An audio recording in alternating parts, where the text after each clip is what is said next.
whether this movement is actually sparked by Islamism. And how could that affect the rest of the world? And this is one of the points I will be addressing indirectly in my speech today, and then we'll be open for questions and answers as you go. My main area of expertise and interest is communication, human behavior, and human development. And because I love traveling and meeting a lot of people, cross-cultural communication became basically my main focus.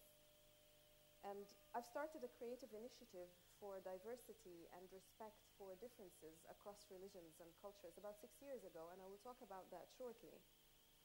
But since I've been taking part in the Arab Spring and cross-cultural dialogue, obviously the area where change related to the Arab Spring and related to the communication and the relations between Muslims and the West became very interesting for me, and that's what I'm going to be talking about mainly today. Although change is a fact of life, we are built to resist change. So eventually we realize that change is good for us, and eventually we start realizing that we did need change, but initially we start out with resisting change. Let me borrow a beautiful Swedish quote to move from here on how change can affect our life positively. Everything big that happened in the world started first in one person's imagination. And I totally believe this is how things worked in the Arab Spring. So many people have had a beautiful idea. They didn't have the idea that other people had the same idea. And then when they pooled their thoughts and their feelings, then a huge, monumental, beautiful change have happened, not only in the local sphere, but actually on a global scale. And we'll talk about that in details shortly. The ideas can definitely change the world. They just need somebody brave enough to implement those ideas and affect the change. I have experienced such a moment myself 6 years ago during the Muhammad cartoons that were published in Denmark. They caused a potentially explosive confrontation between Muslims and the West. And as a professional in communication, I saw the whole thing as a huge miscommunication. Muslims considered it offensive because they thought that a Christian country was offending their religious beliefs, whereas Scandinavian people, Europeans at large, thought that the Muslim anger is a threat to their freedom of expression. So we were talking on two different levels completely during that crisis. And being a communicator, I could see where I could help in, where I could go in and fill that gap. I saw this crisis also as a case of classic stereotyping. Let me give you an example. I was in Sweden last February for lectures in other universities. And when I was packing to come here, I was asking my friends, what should I bring? What's the weather like in Sweden in February? And some of my friends said, well, pack really warm clothes, because in February, Sweden is very cold. It's even colder than Saudi Arabia. Well, actually, I know that we never think of Saudi Arabia that way, but look at this. This is a Saudi snowman. Children made that on their way to school in Saudi Arabia in the winter, just like Swedish children would make that on their way to school in Sweden. It's just that we never think about it this way. Desert climates can be extremely cold in winter, especially at night and early morning. But when we think about others and other cultures, we usually refer to our classic stereotypical idea of them, rather than actually know or learn or go and research how the others are like. And so this is exactly what I work to change, and this is what my project is all about. You can look at the link on the internet to know more about it. During the cartoons crisis, I attended a panel in Cairo with 7 European ambassadors.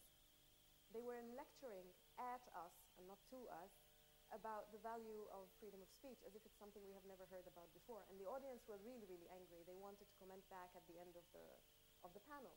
And we were taking notes, and we were waiting to be able to ask questions. And there were 2 microphones in the 2 aisles of the huge hall. There was about 1,000 people present, many of them scholars and media and different types of people. But when it came time to ask questions, you could only do that by writing it on a piece of paper and giving it to a moderator who decided what question got answered or not. So much for freedom of speech. So I just got up and left. And at that moment, I started realizing there's a lot of work to be done to bridge that gap between the 2 sides of the world. I could see clearly that each side was defending their own view of a certain value, that existed in the other culture, but we just couldn't, we had no idea that the other side of the world had the same value. We had no idea that we had universal values that could actually connect us across creed and religion and differences and race. So I started this cross-cultural communication initiative called Don't Hate, Educate, to discuss culture, using culture as the platform rather than religion, because we are all naturally curious about each other's cultures. We might have reserves about discussing other religions. Some people do, some people don't. But culture is always an open area where everybody's curious about what people eat, what people wear, how they celebrate. It's a very interesting area. And this is what my project is doing. We started off addressing particularly Denmark and spread out, and everybody on the project is a volunteer. I use social media a lot, so through social media, I was sitting at my desk in Cairo managing an international team of volunteers from all backgrounds, all religions and non-religions, and who came from Europe, the States, the Arab countries, the Muslim countries, all different parts of the world, because they could all relate to this concept. Don't hate, educate. It existed in every culture. And so it proved my point that if we avoid the explosive areas when we first have a conflict and try to address that in a creative way, and on my project we use visuals a lot, so we actually use visual creative communication as a conflict resolution tool. When you do that, then something wonderful happens out of it, and you can watch the progress on Facebook. We have a very dynamic page on Facebook where I post visuals and start debates and just step back and let people teach each other about each other's cultures. Working on this project, working on Don't Hate, Educate 6 years ago, was actually one of the happiest times of my life. I took time off from work for a year. Nobody was paying me. I was volunteering. Yet I wanted to wake up every morning and I wanted to work really hard, a lot harder than I usually do. And so it made me question the concept of happiness. What makes you happy? And how we can make each other happy across cultures and across different thought processes and across backgrounds. And I was told you're the happiest people on earth, so I'm wondering if you know the answer to this question. How would you define happiness in one word? It doesn't exist? So how would you define happiness? Is it possessions? Is it loved ones? What is it? Joy. What makes you happy? What makes you happy? Money? People? Love? Kids? Yeah? Well, in Egypt, our newly found secret of happiness is called freedom. And you have had that for so long that you stopped noticing it. I didn't hear freedom around the room when I asked what happiness was. In Egypt, it equates now, happiness equates with the amazing fresh feeling of new freedom that we hadn't had for very long. And I joined the Egyptian revolution when I woke up one morning and the revolution was literally passing under my window. Let me show you the video I took the first day I saw a revolution in my quiet and affluent suburb of Cairo where nothing like that had ever happened. I never imagined to see anything like that. Take a look.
You can see it's still very emotional for me even now.